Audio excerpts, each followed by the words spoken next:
अगर हम देखें तो पाते हैं कि ओमिक्रॉन इमरजेंस के बाद काफ़ी तेज़ गति से फैल रहा है। अगर आप इसकी ट्रेजेक्ट्री हम आपको एक छोटे से वीडियो के रूप में दिखाना चाहेंगे, जिसमें अगर आप देखें कि प्रति रोज जैसे 26, 27, 28 डेट वाइज ओमिक्रॉन में किस गति से नंबर ऑफ देश जहां पर कि ओमिक्रॉन रिपोर्ट हो रहा है और नंबर ऑफ केसेस जहां पर ओमिक्रॉन रिपोर्ट हो रहा है, तो वह कितनी गति से बढ़ रहे हैं। और उसमें भी मुख्यतः यूनाइटेड किंगडम, डेनमार्क और नॉर्वे में साउथ अफ्रीका से भी ज़्यादा अधिक केसेस नोट किए जा चुके हैं। यह अभी 91 देशों में है।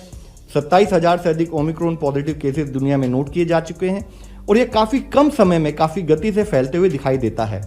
इसी के साथ ही एक एरिया ऑफ कंसर्न भी हम आप लोगों के सामने रखना चाहेंगे, जहां जैसे साउथ अफ्रीका में देखें कि जो अभी केसेस पॉजिटिव आ रहे हैं उसमें अप्रॉक्सीमेटली 98% केसेस ओमिक्रॉन के पाए जा रहे हैं।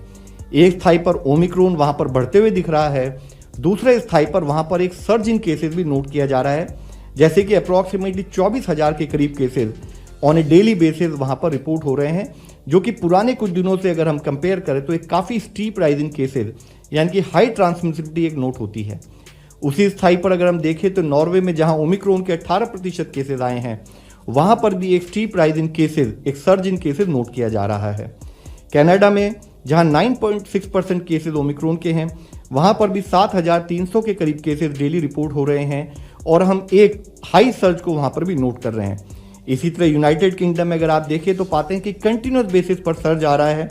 ओमिक्रॉन के केसेस जो संख्या में काफ़ी अधिक हैं, लेकिन अगर परसेंटेज में देखें क्योंकि वहाँ ओवरऑल इन्फेक्शन स्प्रेड काफ़ी अधिक दिखाई देता है, तो 2.54% ओमिक्रॉन के केसेस और 88,000 के करीब डेली बेसिस पर वहाँ पर केसेस रिपोर्ट हो रहे हैं।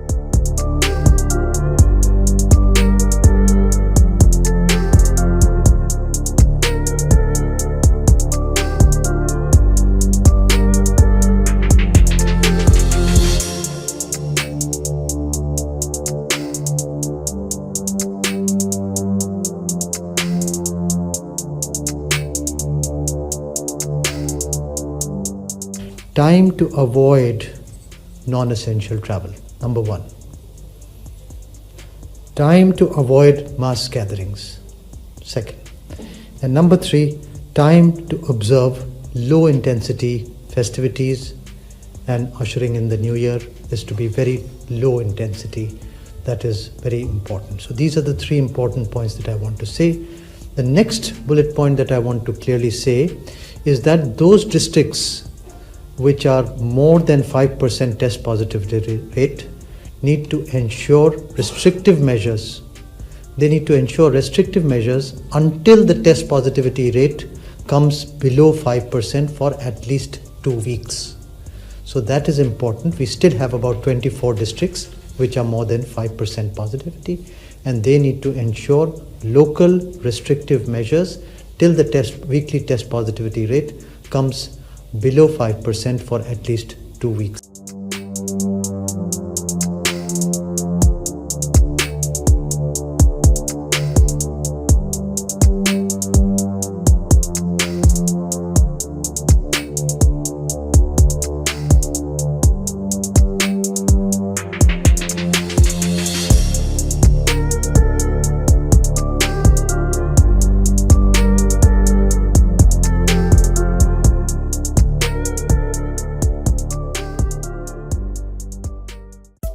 Subscribe to Midday India.